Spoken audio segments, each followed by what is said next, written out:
ಶ್ರೀ ಗುರುಭ್ಯೋ ನಮಃ ಪರಮಗುರುಭ್ಯೋ ನಮಃ ಶ್ರೀಮದಾನಂದತೀರ್ಥ ಭಗವತ್ಪಾದಾಚಾರ್ಯ ಗುರುಭ್ಯೋ ನಮಃ ಹರಿ ಓಂ. ಉಗ್ರಂ ವೀರಂ ಮಹಾವಿಷ್ಣುಂ ಜ್ವಲಂತಂ ಸರ್ವತೋಮುಖಂ ಪ್ರಸಿಂಹಂ ಭೀಷಣಂ ಬದ್ಧಂ ಮೃತ್ಯುಮೃತ್ಯುಂ ನಮಾಮ್ಯಹಂ.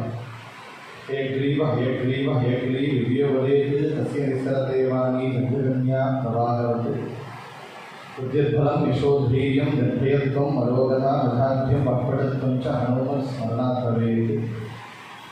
ಆಪಾದಮೂಲಿ ಪರ್ಯಂತಂ ಗುರುಣಾಂ ಆಕೃತಿಂ ಸ್ಮರೇತೇನ ವಿಘ್ನಾಃ ಪ್ರಣಶ್ಯಂತಿ ಸಿದ್ಧ್ಯಂತಿ ಚ ಮನೋರಥಾಃ. ಶ್ರೀ ಗುರುಭ್ಯೋ ನಮಃ ಹರಿ ಓಂ. ಬಳಿಪಾಕ ಮಧ್ವಾಶ್ರಮ ಅವರು ಆಚಾರ್ಯ ಹೇಳಿದಂತೆ ಇಲ್ಲಿ ನಾವು ಬಳಿಪಾಕದ ಮನೆ ಇಲ್ಲ, ನಮ್ಮ ತಾಯಿ ಮನೆಯಂತೆ ಇಲ್ಲಿ ನಮಗೆ ಫುಲ್ಲ ಕಂಪ್ಲೀಟ್ ರೈಟ್ಸ್ ಇದೆ. ಯಾವಾಗ ಬಗ್ಗೆ ನಾನೇ ಬರ್ತೇನೆ ಅಂತ ಹೇಳಿ ಬಂದ ಕಾಲ ಒಂದು ಇದು ವಿಶೇಷವಾಗಿ ಇವತ್ತು ಹೋದ ವರ್ಷ ತುಂಬ ಗ್ರ್ಯಾಂಡ್ ಆಗಿ ಇಲ್ಲಿ ಶಿಬಿರ ನಮ್ಮ ರಾಧಾ ಅವರು ಆಚಾರ್ಯ ಅವರ ಅತ್ತೆ ಎರಡು ಸೇರಿ ಮಾಡಿಕೊಟ್ಟಿದ್ದು ನಡಿ ಮಂಗಳ ಆಗಿತ್ತು.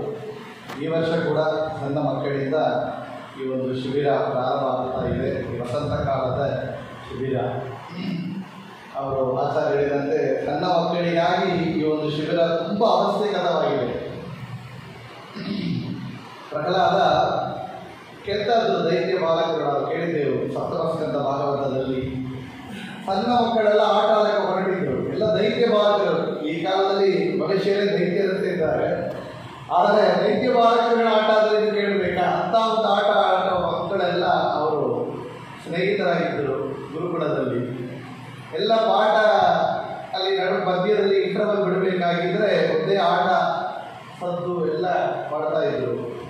ಪ್ರಹ್ಲಾದನ ಕಾಲದಾಗ ನಾವು ಹೇಳಿದಂಥ ಪ್ರಹ್ಲಾದ ಬರೋದಿಲ್ಲ. ಯಾತಕ್ಕೆ ಅಂದರೆ ನನಗೆ ಆಡಕ್ಕೆ ಬೇಕಾಗಿತ್ತು, ಆದರೆ ನಾವು ಬರೋದಿಲ್ಲ. ಯಾತಕ್ಕೆ ಅಂತ ಕೇಳಿದರೆ ಸಮಯ ತುಂಬ ನಮಗೆ ಇರೋದಿಲ್ಲ ಅಂತ ಹೇಳ್ತಾರೆ. ಯಾತಕ್ಕೆ ಅಂದರೆ ದುರ್ಲಭಂ ಮಾನುಷಂ ಜನ್ಮ ಅಂತ ಪ್ರಹ್ಲಾದ ಅಲ್ಲಿ ತೋರಿಸಿಕೊಂಡಿದ್ದಾರೆ. ತುಂಬ ಅಪೂರ್ವವಾದ ಒಂದು ಮನುಷ್ಯ ದೇಹ ನಮಗೆ ಭಗವಂತ ಗಿಫ್ಟ್ ಆಗಿ ಕೊಟ್ಟಿದ್ದಾನಂತೆ.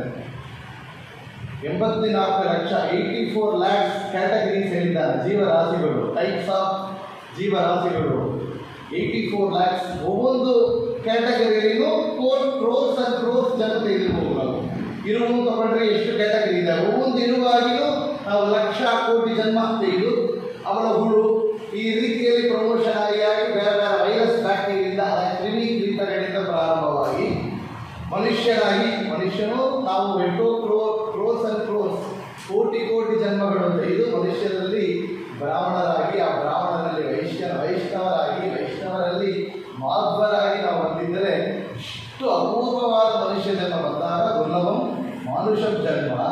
ಅದನ್ನು ಕಲಿಯುಗದಲ್ಲಿ 120 ವರ್ಷ ಆಯುಷು ಮ್ಯಾಕ್ಸಿಮಮ್.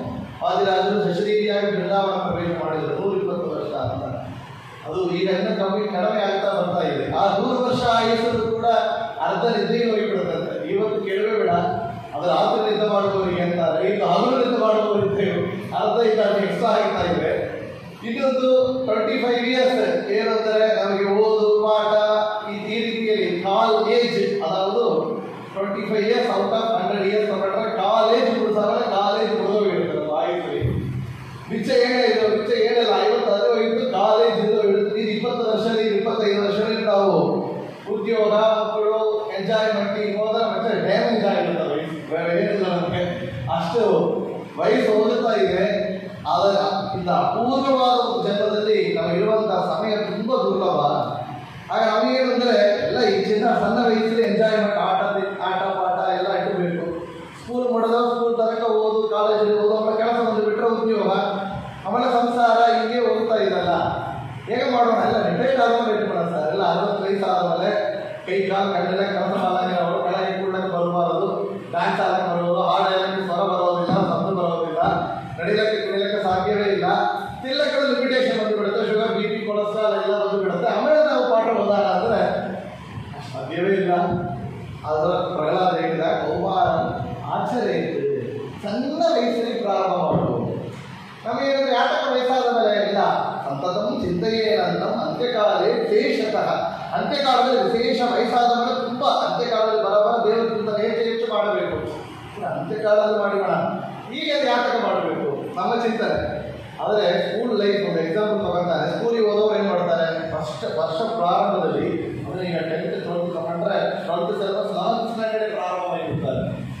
ಮೊದಲಿಂದಲೇ ಪ್ರಾರಂಭ ಮಾಡಿ ಓದಿ 2 ವರ್ಷ ಒಂದೇ ಸಿಲೆಬಸ್ 2 ವರ್ಷ ಓದಿ ಎಕ್ಸಾಮ್ ಹಾಲಿಗೆ ಹೋಗಬೇಕು. ನೆಕ್ಸ್ಟ್ ವೀಕ್ ಎಕ್ಸಾಮ್ ಅಂದರೆ ಈ ವಾರ ಅವನಿಗೆ ಇದೊಂದು ವೈರಲ್ ಫೀವರ್ ಬಂದುಬಿಡುತ್ತೆ. ಏನಾಗುತ್ತೆ, 100 ಸೆಂಟರ್ ತೆಗೆಯೋ ಸ್ಟೂಡೆಂಟ್ 95 ಫೇಲ್ ಇದ್ದಾರೆ. ಏನೋ ಒಂದು ವಾರ ಓದಲಾಗ ಬಿಟ್ಟರೆ. ಆದರೆ ಇನ್ನೊಂದು ಕ್ಯಾಟಗರಿ ಆಫ್ ಸ್ಟೂಡೆಂಟ್ಸ್ ಇದ್ದಾರೆ, ಎಲ್ಲ ಓದೋಣ ಅದನ್ನ ಎಕ್ಸಾಮ್ಗೆ ಸ್ಟಡಿ ಹಾಲಿಡೇಸ್ ಹತ್ತಿರ ಬಿಡ್ತಾರಲ್ಲ, ನೈಟು ನಾನ್ ಸ್ಟಾಪ್ 22 ಅವರ್ಸ್ ಓದೋದು, 2 ಗಂಟೆ ನಿದ್ದೆ ಮಾಡೋಣ ಓದ್ತಾನೆ ಇದ್ದಾರೆ. ಎಕ್ಸಾಮ್ ಹಾಲಿಗೆ ಹೋಗಿದ್ರೆ ಎಷ್ಟು ಬಿದ್ದು ಹೋಗಿದ್ರು 35 ಫೇಲ್ ಪಾಸ್ ಮಾಡಿದ್ರು ದುಡ್ಡು.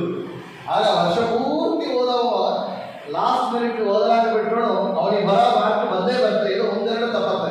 ಆದರೆ ವರ್ಷ ಕಳಿಸಿ 1 ವಾರ ಬಿದ್ದು 24 ಬಾರ್ ಸಲ ಓದಿದವರಿಗೆ ಅದು ಏನು ಬರೋದಿಲ್ಲ. ಅದೇ ಆ ಮಾತು ನಮಗೆ ಜೀವನಕ್ಕೂ ಸಂಬಂಧಪಟ್ಟದ್ದು ತಗೋಬೇಕು. ವರ್ಷ ಪೂರ್ತಿ ಹೆಂಗೆಯೋ ಜೀವನ ಪೂರ್ತಿ ಭಗವತ್ ಚಿಂತನೆ ಮಾಡಿದ ಮಾತ್ರವೇ ಸಂತತಂ ಚಿತ್ತಿಯೇ ಅನಂತಂ. ಅದು ಆಚಾರ್ಯರು, ಅವರಿಗೆ ಆಚಾರ್ಯರು ಅಪರೋಕ್ಷ ಜ್ಞಾನಿಗಳಲ್ಲ, ವಾಯುದೇವರು ಮುಖ್ಯ ಪ್ರಾಣದೇವರು. ಅವ್ರ ಜ್ಞಾನ ಎಷ್ಟಿತ್ತು ಕಲಿಯೋದ್ರಲ್ಲಿ ಯಾರಿಗೆ ಗೊತ್ತು. ಅಂತ್ಯಕಾಲ ವಿಶೇಷತೆ ಆದರೆ ಎಲ್ಲ ಲಾಸ್ಟ್ ಮಿನಿಟೇ ಮಾಡ್ತಾರೆ, ಎಲ್ಲ ಒಬ್ಬರು ಓದಿ ಮಾಡೋದಿಲ್ಲ ಅಂತ ಹೇಳಿ ಸತತ ಚಿಂತೆ ಹೇಳ್ಬಿಟ್ಟು ಯಾವಾಗಲೂ ಚಿಂತನೆ ಮಾಡ್ತಾ ಇದ್ವಿ. ಅಂತ್ಯಕಾಲದಲ್ಲಿ ವಿಶೇಷವಾಗಿ ಮಾಡಿ ಹಾಗಂತ ಹೇಳಿದ್ರು. ಆದರೆ ಸಣ್ಣ ಮಕ್ಕಳಾಗಿರುವಾಗ ಕೌಮಾರ ಆಚರಣೆ ಸಣ್ಣ ವಯಸ್ಸಿನಲ್ಲಿ ನಾವು ಮಾಡಬೇಕು. ನಮ್ಮದು ಏನು ಪ್ರಾಬ್ಲಮ್ ಆಗುತ್ತೆ ಅಂದರೆ, ಏನೋ ಒಂದು ರಾಮಾಯಣ ಓದ್ತಾರೆ, ಪುರಾಣ ಏನೋ ಮಕ್ಕಳು ದಾರಿ ತಪ್ಪಿಸಿ ಬಿಡ್ತಾರೆ ಅಂತ ಅಂಜಿ ಬಿಡ್ತಾರೆ. ಒಂದು ಕ್ಯಾಟಗರಿ ಆಫ್ ಪೀಪಲ್ ಏನು ನಮ್ಮ ಮಕ್ಕಳು ಏನೋ ಪುರಾಣ ಹೇಳ್ತಾರಂತೆ, ರಾಮಾಯಣ ಹೇಳ್ತಾರಂತೆ, ಭಾಗವತ ಹೇಳ್ತಾರಂತೆ, ಅವರಿಗೆ ನಮ್ಮ ಲೌಕಿಕ ಪಾಠ ಹತ್ತನೇ ಬರಾಗ ಹೋಗಿ ಬಿಡ್ತಾರೆ, ಇದನ್ನೆಲ್ಲ ಬಿಟ್ಟು ಹೋಗಿ ದೂರ ಹೋಗಿ ಬಿಡ್ತಾರೆ ಅಂತ ಮಡಿ ಇದ್ರೆ ಒಂದು ಅಂಜಿಕೆ ಎಲ್ಲರಿಗೆ ಮಡಿ ಅಪ್ಪ ಮಧ್ವಾಶ್ರಮ ಮಾಡಿದ್ರಿ ಅಲ್ಲಿ ಮಡಿ ತುಂಬ ಅಲ್ಲಿ ಹೋಗಿ ನಮ್ಮ ಮಕ್ಕಳನ್ನ ಪಾಲ್ಬೇಡ ಇಲ್ಲಿ ಗೊತ್ತಿಲ್ಲ ಆಚಾರ ಎಲ್ಲ ಐಸ್ ಕ್ರೀಮ್ ಕೊಡ್ತಾ ಇದ್ದಾರೆ ನನಗೆ. ಆದರೆ ನಾವು ಹೇಳಿದ್ರೆ ಮಕ್ಕಳು ಬರಬೇಕು. ನಾವು ತುಂಬ ಈ ಕಾಲದಲ್ಲಿ ನಾವು కొంచెం ಫ್ಲೆಕ್ಸಿಬಿಲಿಟಿ ನೋಡಬೇಕಾಗಿದೆ. ನೀವು ಈ ಡ್ರೆಸ್ ಕೋಡ್ ಬಂದು ಬಂದೇ ಬರ್ತದೆ ನೋಡಿ, ಯಾವಾಗ ಡ್ರೆಸ್ ಕೋಡ್ ಇಟ್ಟಿದ್ದಾರೆ ಈ ರೀತಿಯಲ್ಲಿ ಡ್ರೆಸ್ ಕೋಡ್ ಇಟ್ಟಬೇಕು, ಬೊಟ್ಟಿಟ್ಟುಕೊಳ್ಬೇಕು, ಜಡಾಗಿಕೊಳ್ಬೇಕು, ಈ ರೀತಿ ನಮ್ಮ ಕಲಾಚಾರದಲ್ಲಿರುವಂಥ ವಸ್ತ್ರಗಳನ್ನ ಹಾಕಿಬೇಕು. ಯಾಕೆ ಮಿಲಿಟರಿ ಇರುವಂಥ ಒಂದು ಸೋಲ್ಜರ್ಸ್ ಯಾಕೆ ಯೂನಿಫಾರ್ಮ್ ಇಟ್ಟಿದ್ದಾರೆ, ಒಂದು ಸ್ಕೂಲ್ ಯಾಕಂದ್ರೆ ಯೂನಿಫಾರ್ಮ್ ಇಟ್ಟಿದ್ದಾರೆ, ಆ ರೀತಿಯಲ್ಲಿ ಆಧ್ಯಾತ್ಮಿಕದಲ್ಲಿ ಭಗವಂತ ಇದ್ದ ಯೂನಿಫಾರ್ಮ್ ಇದು ತಗೋಬೇಕು. ಈ ರೀತಿಯಲ್ಲಿ ಇದ್ದರೆ ನಮಗೆ ಸಾಧನ ಬೇಗ ಬರ್ತದೆ, ಬೇಗ ಪಾಠ ಆಗುತ್ತೆ, ಅಧ್ಯಯನ ಆಗುತ್ತೆ, ದೇವರ ವ್ಯವಸ್ಥೆ ಹೋಗುವಂಥ ಯೋಗ್ಯತೆ ಭಗವಂತನ ಹೆಚ್ಚು ನಮಗೆ ಕೊಡ್ತಾ ಅನ್ನೋದು ಒಂದು ಯೂನಿಫಾರ್ಮ್ ಇದೆ. ಇನ್ನೊಂದು ಮಾತ್ರ ನಮಗೆ ಹೇಳಿದ್ರೆ ಪುರಾಣ ಪುಣ್ಯಕಥೆ ನಮಗೆ ಭಾಗವತ ರಾಮಾಯಣ ಇತಿಹಾಸಗಳು ಅಂದರೆ ಇನ್ನೊಂದು ಹಂಚಿಕೆ. ಡಾಕ್ಟರ್ಸ್ ಓದುವವರು ರಾಮಾಯಣ ಓದೋದಿಲ್ಲ, ಮಹಾಭಾರತ ಪುರಾಣ ಓದೋದಿಲ್ಲ. ಇಂಜಿನಿಯರಿಂಗ್ ಓದುವವರು ಪುರಾಣ ಇತಿಹಾಸಗಳು ಓದೋದಿಲ್ಲ, ಇಲ್ಲ ಪುರಾಣ ಇತಿಹಾಸಗಳು ಓದುವರು ಡಾಕ್ಟರ್ ಇಂಜಿನಿಯರಿಂಗ್ ಹೋಗೋದಿಲ್ಲ. ಆದರೆ ಎರಡು ಓದಿದ್ರೆ ನಿಮಗೆ ಗೊತ್ತಾಗುತ್ತೆ, ನಮ್ಮ ಭಾರತ ದೇಶದಲ್ಲಿ ನಮ್ಮ ಸನಾತನ ಧರ್ಮದಲ್ಲಿ ರಾಮಾಯಣ ಪುರಾಣಗಳಲ್ಲಿ ಇರುವಂಥ ವಿಷಯಗಳು ಎಷ್ಟು ಅಂದರೆ ಇದೆಲ್ಲದ ಮೆಡಿಸಿನ್ಸ್ ಇಲ್ಲ. ಆಯುರ್ವೇದ ಶಾಸ್ತ್ರಗಳು ಪ್ರತ್ಯೇಕವಾಗಿ ಭಗವಂತ ಧನ್ವಂತರಿ ಪರಮಾತ್ಮ ಮಾಡಿಕೊಟ್ಟಿದ್ದಾರೆ. ಆಯುರ್ವೇದ ಶಾಸ್ತ್ರಗಳಲ್ಲಿರುವಂಥ ಔಷಧಗಳು ಅಷ್ಟಿದೆ. ಇದರಲ್ಲ ಆರ್ಕಿಟೆಕ್ಟ್ ಅಷ್ಟೊಂದು ವಿಷಯಗಳು ಆಚಾರ್ಯರು ತಂತ್ರಸಾರಕಗಳನ್ನ ತಗೊಂಡ್ರೆ ಒಂದು ಗುಡಿ ನಿರ್ಮಾಣ ಎಷ್ಟು ಪ್ರಪೋರ್ಷನೇಟ್ ಆಗಿ ಗುಡಿ ವಿಗ್ರಹದಿಂದ ನಿರ್ಮಾಣದಿಂದ ಶಿಲಾವೆಯಿಂದ ವಾಸ್ತು ಎಲ್ಲನೇ ಅಷ್ಟು ವಿಶೇಷವಾಗಿ ಹೇಳಿಕೊಟ್ಟಿದ್ದಾರೆ. ಅಷ್ಟು ಆರ್ಕಿಟೆಕ್ಟ್ ಇಲ್ಲಿದೆ. ಇಲ್ಲ ಸರ್ ನಾವೊಂದು ಪಾಲಿಟಿಕ್ಸ್ ಓದಬೇಕು ಅಂದರೆ ನಾವು ರಾಮಾಯಣ ತಗೊಂಡ್ರೆ ರಾಮರಾಜ್ಯ ಹೆಂಗಿತ್ತು, ಭೀಷ್ಮರು ಯುಧಿಷ್ಠರಿಗೆ ಉಪದೇಶ ಮಾಡಿದ ಧರ್ಮಗಳು ಕೇಳಿದರೆ ಒಂದು ರಾಜ ಹೆಂಗೆ ಪ್ರಜೆಗಳನ್ನ ನಿರ್ಮಾಣ ಮಾಡಬೇಕು ಎಂಬುದನ್ನು ಅಷ್ಟೊಂದು ವಿಶೇಷವಾಗಿ ಹೇಳಿದ್ದಾರೆ. ಇಲ್ಲ ಸರ್ ನಾ HR ಡಿಪಾರ್ಟ್ಮೆಂಟ್ ಹೋಗೋದಲ್ಲ, ದೊಡ್ಡ ಆಫೀಸರ್ ಆಗಿ HR ಪೀಪಲ್ ಮ್ಯಾನೇಜ್ಮೆಂಟ್ ಅಂತಾರೆ. ಆ ವಿಷಯಗಳು ಹನುಮಂತ ದೇವರ ಸುಂದರಕಾಂಡ ತಗೊಂಡ್ರೆ ಒಂದು ಅಂಬಾಸಿಡರ್, ಒಂದು ದೂತ ಹೇಗಿರಬೇಕು ಅಂತ ಗೊತ್ತಾಗುತ್ತೆ. ಯಾವ ರೀತಿಯಲ್ಲಿ ಒಂದು ಶತ್ರುಸಭೆಯಲ್ಲಿ ಯಾವ ರೀತಿ ಮಾತಾಡಬೇಕು, ಒಂದು ಯಜಮಾನರಲ್ಲಿ ಹೆಂಗೆ ಮಾತಾಡಬೇಕು, ಒಂದು ತಮ್ಮ ಸ್ನೇಹಿತರು ತಮ್ಮ ಜನಗಳಲ್ಲಿ ಕಲೀಗ್ಸ್ ಹೇಳ್ತೇವಲ್ಲ ಆ ರೀತಿಯಲ್ಲಿ ವಾನರ ಸೈನ್ಯದಲ್ಲಿ ಹೇಗೆ ಒಂದು ಮೋಟಿವೇಶನಲ್ ಆಗಿ ಮಾತಾಡಬೇಕು, ಎಲ್ಲ ಆಂಜನೇಯರನ್ನು ತಿಳಿಯಬೇಕಾಗಿದೆ. ಎಲ್ಲಿ ನಾವು ಬೇಗವಾಗಿರಬೇಕು, ಇಲ್ಲಿ ವಿವೇಕವಾಗಿರಬೇಕು ಅನ್ನೋ ವಿಷಯಗಳನ್ನು ನೋಡಿದರೆ ಈ ಸಾಫ್ಟ್ ಸ್ಕಿಲ್ಸ್ ಇರ್ತಾರಲ್ಲ ಅದೆಲ್ಲ ನಮ್ಮ ರಾಮಾಯಣದಲ್ಲಿ ನೋಡಿದರೆ ಆಂಜನೇಯರ ಘಟನೆಗಳನ್ನ ಅವರು ಮಾಡಿದ ಕಾರ್ಯಗಳನ್ನು ನೋಡಿದರೆ ಅಷ್ಟು ಗೊತ್ತಾಗುತ್ತೆ. ಈ ರೀತಿಯಲ್ಲಿ ಏನು ವಿಷಯಗಳು ತಗೊಂಡ್ರೆ ಅದು ಎಲ್ಲನೇ ಇಲ್ಲಿದೆ. ಸ್ಪೇಸ್ ರಿಸರ್ಚ್ ಹೇಳಿದರೆ ಎಷ್ಟೋ ವರ್ಷ ಈವಂತ 1000 ವರ್ಷ ಕಾಲಕ್ಕೆ ಏತು ಚಂದ್ರಗ್ರಹಣ ಸೂರ್ಯಗ್ರಹಣ ಏನು ನಿಮಿಷ ಬಂದು ಏನು ನಿಮಿಷ ಇಡೀ ಇದ್ದರೆ ನಮಗೆ ಇದಾಗತ್ತೆ ಎಂಬ ವಿಷಯಗಳನ್ನು ಆ ಕಾಲದಿಂದ ನಮ್ಮ ಜ್ಯೋತಿಷ ಶಾಸ್ತ್ರ ಹೇಳ್ತಾ ಇದೆ ಅಂತ ಇಷ್ಟು ವಿಷಯಗಳು ನಮ್ಮ ಶಾಸ್ತ್ರಗಳಿದೆ. ಇದು ಲೌಕಿಕ ಪರವಾಗಿ ಹೇಳ್ತಾ ಇದ್ದೇವೆ. ಆದರೆ ಇದೆಲ್ಲ ದೊಡ್ಡದೇ ಇಲ್ಲ. ಅಧ್ಯಾತ್ಮ ವಿದ್ಯಾ ವಿದ್ಯಾನ ಮಹಿಜ್ಞಾನೇನ ಸದೃಶಂ ಪವಿತ್ರ ವಿದ್ಯತೆ. ಜ್ಞಾನಕ್ಕಿಂತ ದೊಡ್ಡ ವಿಷಯ ಬೇರೋದನ್ನೇ ಇಲ್ಲ. ನಾವು ಒಬ್ರು ಹಾಕ್ತಾರೆ, ನೀವು 1 ತಿಂಗಳು ಊಟ ಹಾಕ್ತಾರೆ ಅಂತ ಹೇಳ್ತಾರೆ, ಮತ್ತು 2ನೇ ಮೇಳ ಬಿಟ್ಟು ಬಂದ 3ನೇ ಮೇಳ ಅದು ಹಾಗೆ ಆಗುತ್ತೆ. ಆದರೆ ತಲೆಗೆ ಜ್ಞಾನ ಬಿಟ್ಟು ಬಿಟ್ರೆ ಅವ ಎಷ್ಟು ಮಂದಿ ಬೇಕಾದ್ರೆ ಅವ ಊಟ ಹಾಕುವಂತ ಒಂದು ಯೋಗ್ಯತೆ ಅವನಿಗೆ ಬಂದು ಬಿಡ್ತಾ ಇದೆ. ಅಷ್ಟು ವಿಶೇಷವಾದದ್ದು ಜ್ಞಾನ. ನಮ್ಮ ಮಠದಲ್ಲಿ ಊಟ ಯಾವಾಗಲೂ ಆಗ್ತಾ ಇದ್ದಾರೆ. ಇಲ್ಲಿ ದ್ವಾದಶಿ ಪ್ರತಿ ದ್ವಾದಶಿ ತೀರ್ಥ ಪ್ರಸಾದ, ಮಧ್ವಾಶ್ರಮ ಮಠ ತಗೊಂಡ್ರೆ ಎಲ್ಲರಿಗೂ ತೀರ್ಥ ಪ್ರಸಾದ. ಇಲ್ಲಿ ಯಾರಿಗೆ ಇಲ್ಲಿ ಹಣ ಕಾಸು ಇಟ್ಟು ನೋಡಿ ಮಾಡೋದೇ ಇಲ್ಲ, ವ್ಯವಸ್ಥೆ ಇಲ್ಲ. ಆದರೆ ಎಲ್ಲಕ್ಕಿಂತ ದೊಡ್ಡದು ಅಂದರೆ ಪಂಡಿತರನ್ನ ಕರೆಸಿ ಸಕಾಲದಲ್ಲಿ ವಿಶೇಷ ಪರ್ವಕಾಲಗಳಲ್ಲಿ ಪ್ರವಚನ ಮಾಡುತ್ತಾ, ಮುಖ್ಯವಾಗಿ ಸಣ್ಣ ಮಕ್ಕಳಿಗೆ ಮಾಡುವಂತಹ ಈ ಜ್ಞಾನ ಕಾರ್ಯ ಇದು ದೊಡ್ಡ ಪ್ರೀತಿಕರವಾದದ್ದು.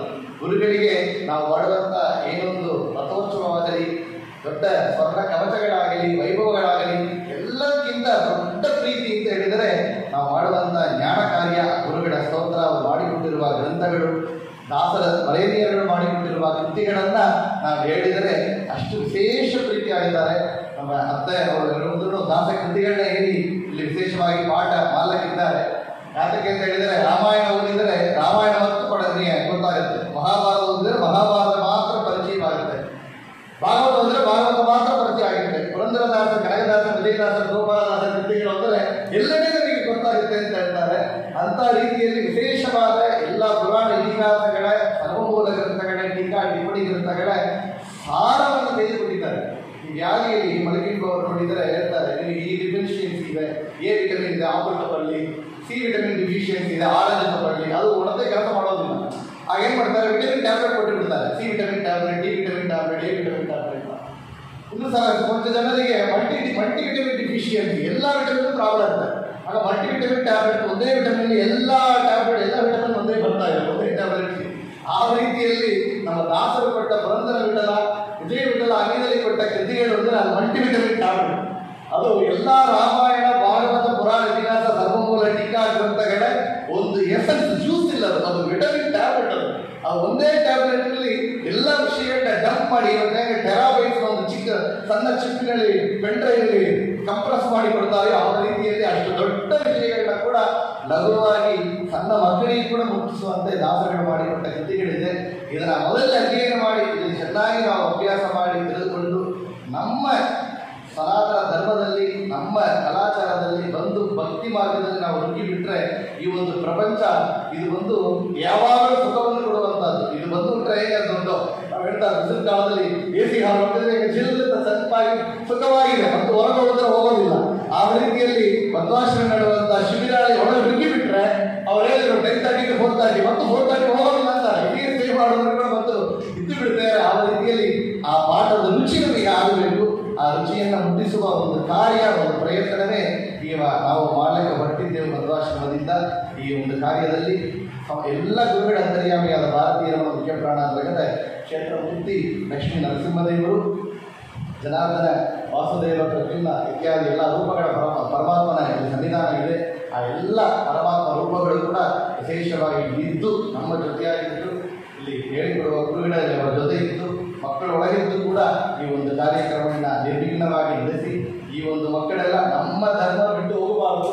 ನಾಳೆ ಈ ಮಕ್ಕಳೆಲ್ಲ ಹಿಂದೆ ಒಂದು 40-30 ವರ್ಷ ಕಾಲ ನೋಡಿದರೆ ನೀವು ಒಬ್ಬೊಬ್ಬರು 100 ಮಕ್ಕಳನ್ನ ನೀವು ತಯಾರು ಮಾಡುವಂಥ ಒಂದು ಗುರುತ್ವ ಪಡೆಯುವಂಥ ಒಂದು ಭಾಗ್ಯವನ್ನು ನಿಮಗೆ ಕೂಡ ಭಗವಂತ ಕೊಡಬೇಕು ಅಂತ ನಾವು ಪ್ರಾರ್ಥನೆಯನ್ನು ಮಾಡುತ್ತಾ ಈ ಒಂದು ಶಿಬಿರವನ್ನು ಪ್ರಾರಂಭ ಮಾಡುವಂಥ ಸಮಯದಲ್ಲಿ ನಮಗೆ ಭಾಗ್ಯ ಸರಿಗಳು ಕೂಡ ಧನ್ಯವಾದಗಳನ್ನ ಸೇರಿಸಿ ಮಾತುಗಳನ್ನ ಕೃಷ್ಣಾರ್ಪಣ ಹೇಳಿ ಸಂಪೂರ್ಣ ಮಾಡ್ತೇವೆ.